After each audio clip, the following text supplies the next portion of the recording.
¿Qué piensas que va a ser el cielo? El cielo y la tierra nueva, ¿eh? No pienses que vamos a ser espíritus flotando por ahí. Vamos a tener un cuerpo nuevo, un cuerpo glorificado, y vamos a habitar una nueva tierra. Y va a ser algo parecido. Alabar al Señor de diferentes países. Mira, Panamá, Colombia, Venezuela, Brasil, Argentina, Ucrania, Italia, todos los que estoy nombrando, y seguro que hay alguno más por ahí, Moaña, Barcelona, Cataluña. Estamos... Zaragoza, bueno, sí, también. Entonces, si empezamos a decir las provincias, entonces ya... Y así es, todos aquí físicamente, ¿no? Y todos los que nos estáis viendo a través de las redes sociales. Esto es lo que será algo parecido la eternidad, solo que por fin veremos al Señor cara a cara. Y Él estará físicamente con nosotros, con el cuerpo que tiene, ahora mismo sentado a la diestra de Dios. No empecemos a hablar de teología. Vamos al Salmo número 28 porque hoy vamos a ver una oración contestada. Qué maravilloso es cuando Dios responde a tus oraciones. Pero cuando pasan los días, los meses, los años y no hay respuesta, eso es otra historia. ¿Qué les digo a los ucranianos de por qué Dios no para esa guerra? ¿Qué le digo a la iglesia perseguida, con sus pastores siendo torturados y las iglesias saqueadas y quemadas? ¿Qué le digo a un padre que está enterrando a su hijo por culpa del cáncer? Y es lo que dice Hebreos 11:13. Conforme a la fe murieron todos estos sin haber recibido lo prometido, sino mirándolo de lejos y creyéndolo y saludándolo y confesando que eran extranjeros y peregrinos sobre la tierra. A veces Dios permite que unos creyentes vivan y otros no. Y pasamos la pandemia y Dios se llevó a grandes hombres y mujeres. ¿Por qué? Dios es soberano. Pero no te olvides que estamos en medio de una guerra espiritual. Y el campo de batalla es este mundo. Y si yo no pienso en eso, me vengo abajo. Necesito recordar que hay una guerra espiritual. Por eso hay enfermedades y muerte y duelos y guerras y muchas cosas. Y si lees los salmos te vas a encontrar que 50 veces el salmista pregunta ¿por qué? Y ¿hasta cuándo, Señor? Lee los salmos. ¿Cuántas veces nos han consolado los salmos? Porque el salmista derrama su corazón en la presencia de Dios y llama y grita y se queja y le dice ¿por qué, Dios? ¿Hasta cuándo? ¿Cuándo vas a responder? Ahora lo que vamos a meditar en esta mañana es una oración contestada. Una oración que al principio no tenía respuesta, pero al final sí fue contestada. Y vamos a leer ahí el Salmo 28. Es un salmo cortito, un salmo que no se puede encajar en ningún género de los salmos porque tiene un poco de todo. Tiene un poco de oración, un poco de gratitud, un poco de queja, un poco de alabanza. Es un salmo un poco raro, pero sin embargo es una oración de David a Dios. Y dice: a ti clamaré, oh Señor, roca mía, no te desentiendas de mí, para que no sea yo, dejándome tú, semejante a los que descienden al sepulcro. Oye la voz de mis ruegos cuando clamo a ti, cuando alzo mis manos hacia tu santo templo. No me arrebates juntamente con los malos y con los que hacen iniquidad, los cuales hablan paz con sus prójimos, pero la maldad está en su corazón. Dales conforme a su obra y conforme a la perversidad de sus hechos. Dales su merecido conforme a la obra de sus manos. Por cuanto no atendieron a los hechos del Señor, ni a la obra de sus manos, Él los derribará y no los edificará. Bendito sea el Señor que oyó la voz de mis ruegos. El Señor es mi fortaleza y mi escudo, en Él confió mi corazón y fui ayudado. Por lo que se gozó mi corazón, y con mi cántico le alabaré. El Señor es la fortaleza de su pueblo, y el refugio salvador de su ungido. salva a tu pueblo y bendice a tu heredad, y pastoréales y susténtales para siempre.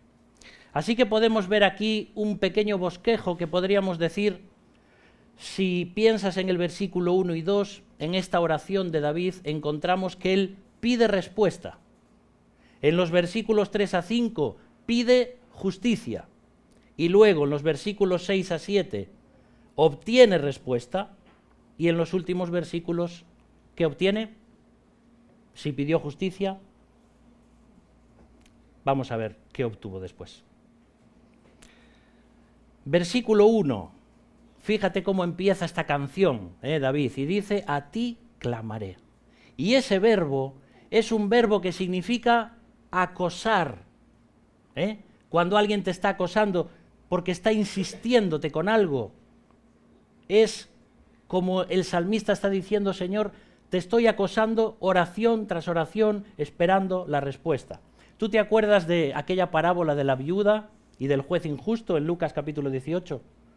Cómo había una viuda que además en aquellos tiempos nadie le iba a hacer caso, porque no tenía recursos, porque no tenía marido, y además había un juez en aquella ciudad que era corrupto.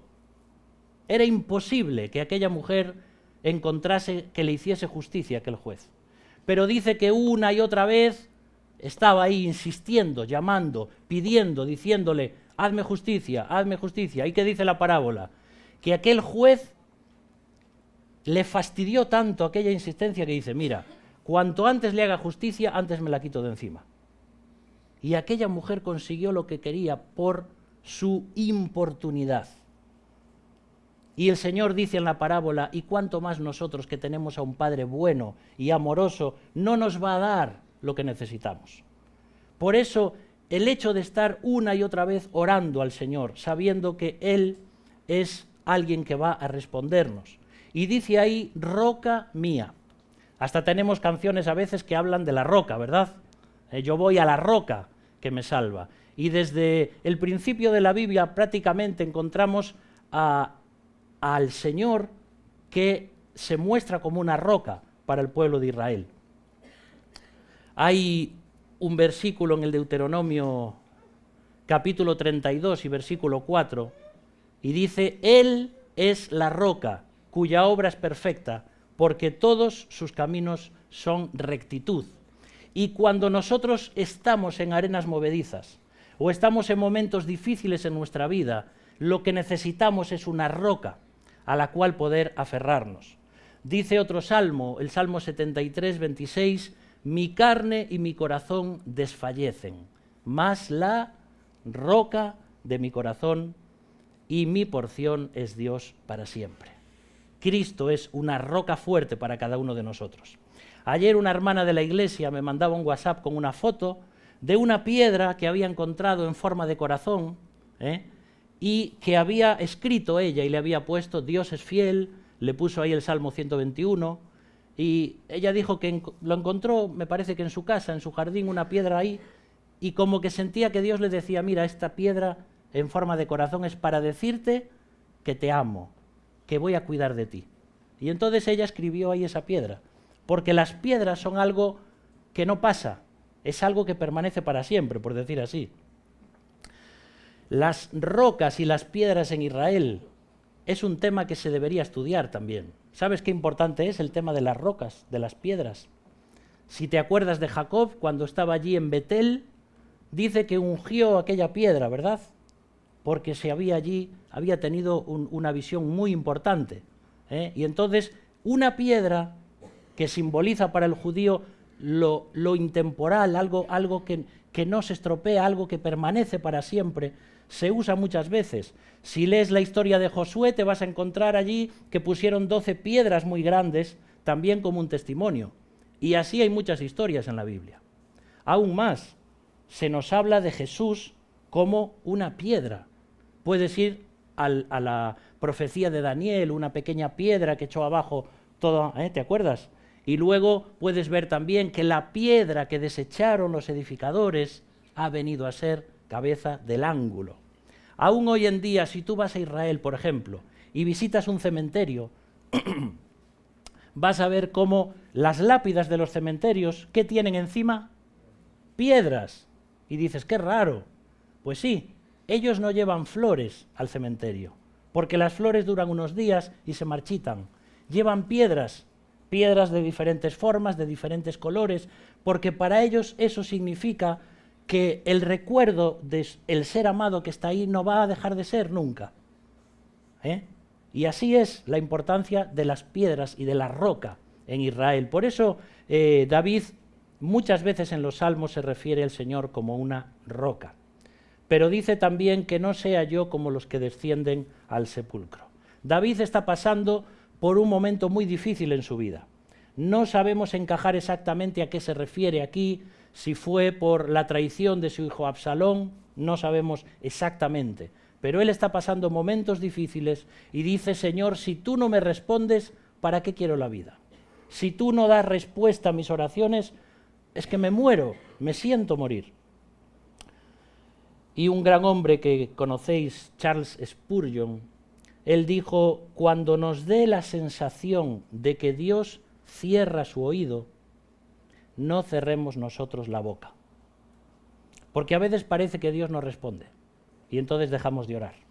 Pero tenemos que seguir clamando y eso es algo que tenemos que aprender en nuestra vida. Antes o después vamos a pasar por momentos difíciles, donde parece que Dios no está, donde parece que clamas al Señor y Él no responde. Y esto es lo que está viviendo David aquí en este momento. Y dice ahí, habla de ruegos. Un ruego no es simplemente una petición. Un clamor no es simplemente hablar. Ahí están involucrados sentimientos, lágrimas, dolor. Y dice, alzo mis manos hacia tu santo templo. Es una forma de expresar con el cuerpo lo que sentimos en nuestro espíritu. Cuando alzamos las manos al Señor es para que Él las llene. Necesitamos de Él. Y justamente ahí cuando habla del lugar, del santo templo, es literalmente el lugar santísimo. Porque es allí donde Dios se encuentra con el ser humano y donde vamos a recibir respuesta. Ahora, si leemos los versículos 3 al 5, nos vamos a encontrar que David no solamente pide, como acabamos de ver ahora, una respuesta, sino que también pide justicia. Y dice, no me arrebates. Esa palabra se usaba cuando un malhechor era apresado para llevarlo ante un tribunal. Y entonces David está diciendo, Señor, yo no soy como ellos, yo te amo, yo quiero que tú no me arrebates como los malos. Y es un contraste entre David y los pecadores. Y entonces está diciendo ahí, ellos hablan de paz, pero la maldad está en su corazón. Y entonces ahí nos está hablando de personas que son aduladores o personas que tienen hipocresía. El ser humano es experto en decir una cosa y en vivir otra. Las personas del mundo se comportan así, pero esto no debe sucedernos a nosotros como cristianos. Si recuerdas aquel versículo de Santiago 3, versículo 10, dice, de una misma boca proceden bendición y maldición. Hermanos míos, esto no debe ser así. ¿Acaso alguna fuente hecha por una misma abertura, agua dulce y amarga? Y David pide que se haga justicia contra sus enemigos. Y está diciendo ahí, por cuanto no atendieron en el versículo 5 a los hechos del Señor, ni a la obra de sus manos. ¿Sabes cuántas personas hay a nuestro alrededor que no se fijan en la creación que tenemos? Los hechos de Dios, las obras de las manos de Dios. Dios ha creado un universo con un diseño inteligente. Y cuanto más estudias esto a través de la ciencia o a través de libros o de lo que sea, más te das cuenta, y lo dicen los mismos científicos, y muchos de ellos son personas evolucionistas, dicen que todo el universo ha sido creado para rodear la Tierra, es decir, es como si la Tierra fuese el centro del universo, porque encuentras, por ejemplo, en planetas que están cerca de la Tierra, agua en estado sólido que nos sirve para la vida, agua en estado gaseoso que nos sirve, y solo el planeta Tierra ha surgido agua líquida. Esto es todo un tema, ¿eh? Si lees el Génesis, en ningún momento dice que Dios creó el agua. Dice, el agua ya estaba ahí. Por supuesto que Dios creó el agua. Pero ya se parte en la base de que había agua. Y del agua es de donde surge la vida. Por supuesto, el milagro de Dios. Todos los científicos están de acuerdo con esto. Vas a leer, por ejemplo, las cartas de Pedro y te dicen que la vida proviene del agua. Y esto es todo un tema para estudiar. Yo me gusta mucho defender siempre el hecho de usar la ciencia y la fe, la ciencia y la razón, que se complementan. A veces decimos, no, la ciencia no, porque nos hablan de miles de millones de años. Bueno, ¿y quién es uno para decir que eso no sucedió así? Lo que sabemos es que Dios es el creador. Ahora, ¿cómo lo hizo? Si son los días de Génesis literales de 6, son días de 24 horas, o son épocas grandes, o miles de millones de años para que el universo se formase y la Tierra estuviese preparada para que Dios crease exactamente lo que quería, no sabemos eso, porque la Biblia no es un texto científico, pero la ciencia y la fe y la razón se complementan para ayudarnos a ver a Dios, que crea y que Él establece las cosas también para que nosotros creamos en Él. Si tú vas al Salmo 8, versículos 3 y 4, allí el salmista dice, cuando veo tus cielos, obra de tus dedos, la luna y las estrellas que tú formaste, digo, ¿qué es el hombre para que tengas de él memoria? O el hijo del hombre para que le visites. Vas al Salmo 19 y dice que los cielos, ¿qué hacen? Cuentan la gloria de Dios y el firmamento anuncia la obra de sus manos. Así que Dios ha creado el universo y nos ha creado a nosotros con un diseño. Y cuanto más estudiamos esto, más nos damos cuenta de que no hemos surgido por azar, sino que hay detrás una inteligencia. Y ahí sigue diciendo también, al final del versículo 5, que Dios los derribará y no los edificará, hablando de las personas que no quieren creer en un creador. Esa imagen es bastante descriptiva, ¿no? Fíjate, quiero ser como un edificio en ruinas que ve venir una bola de demolición para derruirme, o quiero ser, como dice Efesios 2:21, un edificio bien coordinado, creciendo para ser un templo santo en el Señor. Si yo estoy amando al Señor, si yo le he recibido como mi Salvador, Dios está haciendo una obra en mí, nos está edificando a nosotros como piedras vivas, pero aquellos que no creen en Cristo van a ser derribados. Es algo que debemos pensar. Y David pide una respuesta, y David ahora en los versículos 6 y 7 obtiene una respuesta. Veis cómo ahora el tono menor de la canción, del principio, pasa a un tono mayor, que ya es más alegre, mucho más alegre. Y entonces comienza a hablar David ahí acerca de la fortaleza y del escudo. Y estos son términos militares. La fortaleza era como ese lugar amplio, espacioso, donde él podía reunirse allí, podía ponerse allí para salvaguardarse. Pero también necesitaba el escudo. Cuando no estaba en la fortaleza y tenía que estar fuera, tenía una pieza que le protegía. Y dice ahí, confió mi corazón. Oyó la voz de mis ruegos, en él confió mi corazón. Esto es la fe, queridos hermanos.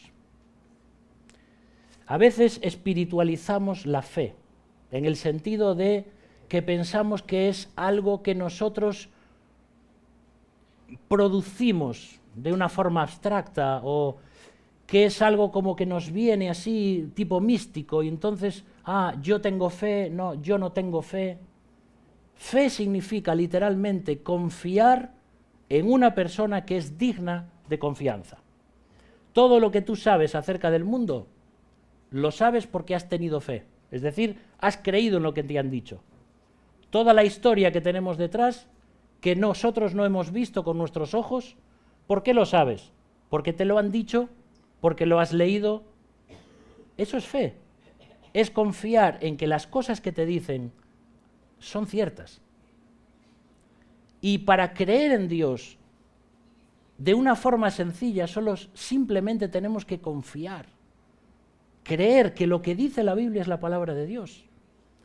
No solamente es que Dios nos da la fe para salvarnos, y no vamos a entrar a aspectos teológicos de la soteriología, pero sí que también es un creer en Dios porque tenemos bases sólidas para creer. Tenemos documentos históricos, tenemos testigos oculares que vieron a Jesús resucitado, más de 500 personas lo vieron, y todo eso que ha llegado hasta nosotros, el Espíritu de Dios lo usa para que nosotros despertemos y creamos en Cristo. La fe no es simplemente algo espiritual, es algo que tiene que ver con nuestro cerebro, que tiene que ser razonado. Creemos en Cristo porque tenemos pruebas de que es así. Es un tema para pensar también. Y dice ahí, después de confió mi corazón, dice, por lo que se gozó mi corazón. Primero confías y luego te gozas. No va a venir el gozo a tu corazón si primero no confías en Dios. Y dice después, con mi cántico le alabaré. Una vez que el corazón está lleno de gozo, este es bombeado a mi boca para que cante y alabe a Dios. ¿Es posible alabar a Dios sin tener gozo en el corazón? Sí. ¿Pero es posible tener gozo en el corazón y no alabar a Dios? No. Marta nos lo demuestra siempre, que está aquí llevando la alabanza. Transmite el gozo y no puede dejar, y ella misma lo dice, de alabar al Señor. Porque cuando estás lleno del Espíritu, sin querer, suceden cosas. Vas a encontrar en el libro de los Hechos, por ejemplo, cómo los apóstoles, dicen, estaban llenos del Espíritu y estaban predicando, estaban gozándose, estaban orando, porque cuando el Espíritu te llena, ese fruto del Espíritu de Dios se da y sale en tu vida. Así que David obtiene aquí una respuesta. No sabemos cuánto tiempo pasó, pero sabemos que sucede. Y por último, que os decía, David pidió justicia, pero obtuvo algo que era mucho más grande que la justicia. Obtuvo gracia. Gracia. David se da cuenta de una cosa aquí al finalizar este salmo. Él decía, mi fortaleza, mi escudo, mi corazón, mi cántico, pero se percata de que él es parte de algo mucho más grande, el pueblo de Dios. Mira, cuando tenemos un problema en nuestra vida nos sentimos pequeñitos, solos, abandonados, parece que no le importamos a nadie, a veces ni siquiera a Dios, porque parece que Dios no responde a nuestras oraciones. Pero cuando experimentamos lo que es estar juntos como iglesia, ser animados, consolados, orar los unos por los otros, lo que compartía antes Marta cuando nosotros fuimos allí al campamento, llegamos el jueves para venirnos el sábado. Yo no me podía imaginar que iba a llegar al campamento y que un grupo de hermanos de la iglesia, que eran unos 20 o así, que estaban allí cenando, como era sorpresa porque no lo sabían, comenzaron a llorar, comenzaron a abrazarnos, a decir, no puede ser que estéis aquí, ¡ay, qué maravilla! No sé. Bueno, yo ya me podía haber venido en ese momento, hermanos. Porque yo digo, ¿pero quién soy yo para que me quieran tanto? ¿Es que no me conocen todavía como soy? Es increíble, hermanos, en serio. Uno puedes estar triste, cabizbajo, pero cuando ves algo así dices, wow, lo que es la familia de Dios. Y luego gente aquí orando, ¿no? Por ti, por el campamento. Eso es la familia de Dios. Eso es algo que le impacta a las personas cuando vienen a la iglesia. ¿Cómo puede ser que entras aquí y hay algo diferente? ¿Es por nosotros? No. Es porque el Espíritu de Dios está aquí. Y no importa si vienes de otros países, te sientes como en casa porque estás frente al Espíritu de Dios. Y es maravilloso cuando te das cuenta de que formas parte de algo mucho más grande. No estás solo, hermano, hermana, en la vida cristiana. Somos parte de la iglesia. Somos el cuerpo de Cristo y nos animamos unos a otros. Cuando pasamos momentos muy difíciles en nuestra vida, a veces lo único que nos va a sostener son las oraciones del pueblo de Dios. Y eso os lo puedo decir literalmente en mi propia vida.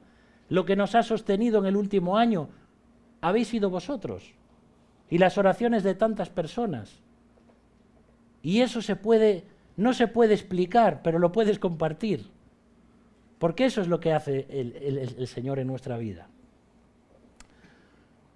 Dios es mi fortaleza personal, dice David ahí. Mi. Pero encuentro una fortaleza todavía mayor entre el pueblo de Dios, la iglesia, la comunidad de fieles. Y de hecho ahí dice David en el versículo 8, refiriéndose a él mismo, se refiere a sí mismo como el ungido de Dios, el rey elegido para gobernar a Israel. Era el ungido. Pero tú sabes que la Biblia dice que todos los creyentes también somos ungidos. Porque dice ahí, primera de Juan 2:20, pero vosotros tenéis la unción del Santo.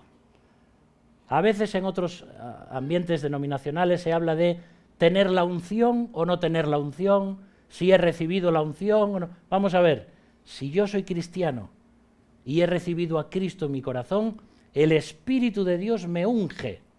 Tengo la unción del Santo. Es increíble, pero es así. Dios ha querido que sea así.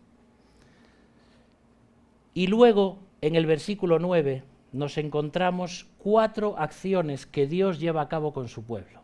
Fíjate ahí. Dice que lo salva, lo bendice, lo pastorea y lo sustenta. ¿Y sabes qué significa la palabra hebrea ahí? Sustentar. Cargar y levantar, es decir, llevarlo en brazos. Porque hay momentos en la vida cristiana en los que estamos tan cansados y tan destruidos que necesitamos que el Señor venga y nos lleve en sus propios brazos. Y eso es lo que pone ahí David en esta oración, en esta canción. Hay un versículo muy bonito en Isaías 46, versículos 3 y 4, donde está hablando el Señor y dice: yo he cargado con vosotros desde antes que nacierais. Os he llevado en brazos y seguiré siendo el mismo cuando seáis viejos. Cuando tengáis canas, todavía os sostendré. Yo os hice y seguiré cargando con vosotros. Os sostendré y os salvaré. No importa si estás en un asilo, si ya casi hay, a lo mejor parece que ni un familiar te quiere o te visita, parece que ya no sirves para nada. Pero Dios sigue ahí susurrándote al oído: yo te amo. Aunque seas mayor, aunque seas viejito, mientras tengas vida en esta tierra, te amaré y te sostendré. Y cuando te lleve conmigo a mi presencia, entonces ya será el no va más. Pero Dios no nos abandona jamás. Así que David comienza esta oración o canción de rodillas, ¿te lo imaginas? Solo, con la cabeza agachada, llorando, sintiéndose morir, pero la termina de pie, acompañado por el pueblo de Dios, con sus ojos mirando al cielo, lleno de gozo, alabando a Dios. Porque cuando comienzas la oración y estás en momentos difíciles, a veces elevamos quejas ante el Señor. Señor, ¿por qué? Señor, no responde. Señor, por favor. Y a medida que pasa la oración y vas estando en comunión con el Señor, te empiezas a dar cuenta de que hay muchas otras cosas, de que tú no eres el único que sufre como Job, sino que entras en una especie de diálogo espiritual con Dios y Dios empieza a hablar contigo como hablaba con Job y decir: pero Job, ¿quién hizo todo esto? ¿Estabas tú cuando yo creaba esto y lo otro? Dios nunca le respondió a Job el por qué le sucedió lo que le sucedió. Pero Job también terminó su oración reconociendo la grandeza de Dios. Este salmo es la experiencia de David, pero está apuntando a una persona que también pasaría por lo mismo. Jesús también clamó al Padre en el huerto del Getsemaní, ofreciendo ruegos y súplicas con gran clamor y lágrimas al que le podía librar de la muerte, y fue oído. Jesús también gritó en la cruz: Dios mío, ¿por qué me has desamparado? ¿Por qué Jesús tuvo que pasar por algo así? Porque cuando tu pecado y mi pecado estaban siendo cargados sobre Cristo, Él era pecado por nosotros. Y entonces Él tiene que clamar y ya no puede ni siquiera decir Padre, porque algo sucede ahí en la Trinidad y en la comunión imposible de explicar. Y entonces Él clama: Dios mío, me siento solo, me siento desamparado, me siento morir. Frente al silencio de Dios, como si fuera semejante a los que descienden al sepulcro. Pero Jesús sabe también lo que es anunciar el nombre de Dios a sus hermanos y alabarle en medio de la congregación, como David. Jesús fue cordero y sacerdote al mismo tiempo. Y ahora es el que salva, el que bendice, el que pastorea y el que lleva en brazos. Querido amigo, querida amiga, ¿clamas por ayuda y nadie te responde? ¿Te sientes en arenas movedizas y parece que no hay una roca a la cual agarrarte? ¿Has vivido hasta hoy sin prestar atención a la creación y a Dios mismo? Puedes clamar hoy a Jesús, tal como estás, invitarle a que entre en tu corazón, y Él hará lo que David dice aquí: te va a salvar, te va a bendecir, te va a pastorear, y cuando estés en momentos difíciles te va a llevar en brazos. Queridos hermanos, esto es lo que quería compartir con vosotros en esta mañana. Un salmo donde hay muchas cosas ahí que se entremezclan, pero es una oración contestada. No sabemos cuánto tiempo va a pasar entre que empiezas a orar y Dios te va a responder. Pero Dios ya empezó a obrar antes de que ni siquiera tú empezaras a orar. Antes de que este mundo fuese creado, ya Dios estaba obrando en esa oración. Antes de que este mundo fuese creado, ya el Cordero de Dios fue inmolado. No lo entendemos, ¿verdad? No, porque no estamos en estos versículos, en esta dimensión espacio-temporal. Los misterios de Dios. Pero qué maravilla tener a un Dios que oye, que responde y que nos lleva en brazos cuando lo necesitamos. Oramos. Padre, gracias por tu palabra en esta mañana. Gracias porque tu palabra es verdad. Y porque hay hombres como nosotros, como David, de carne y hueso, que experimentaron momentos difíciles en sus vidas. ¿Cuántas veces, Señor? Pero que han experimentado también la respuesta a sus oraciones. Gracias, Señor, porque no estamos solos. No solamente tú estás con nosotros siempre hasta el fin del mundo. No solamente Cristo está sentado a tu diestra intercediendo por nosotros. No solamente el Espíritu Santo está en nuestro corazón también gimiendo con gemidos indecibles, sino que tenemos una iglesia, tenemos una familia de Dios, donde nos sentimos acogidos, consolados, animados, esperando a Cristo, a que Él venga por nosotros como ha prometido. Por eso, Señor, en esta mañana que tú apliques tu palabra a cada corazón y también a aquellas personas que todavía no te han recibido como Salvador, que en esta mañana puedan también venir a tus pies y poder reconocer que tú eres la única roca en medio de un mundo que se derrite, en medio de un mar turbulento donde uno se hunde. Solamente Cristo es nuestra roca. En esta mañana queremos alabarte y adorarte y hacerlo en el nombre de Jesús. Amén.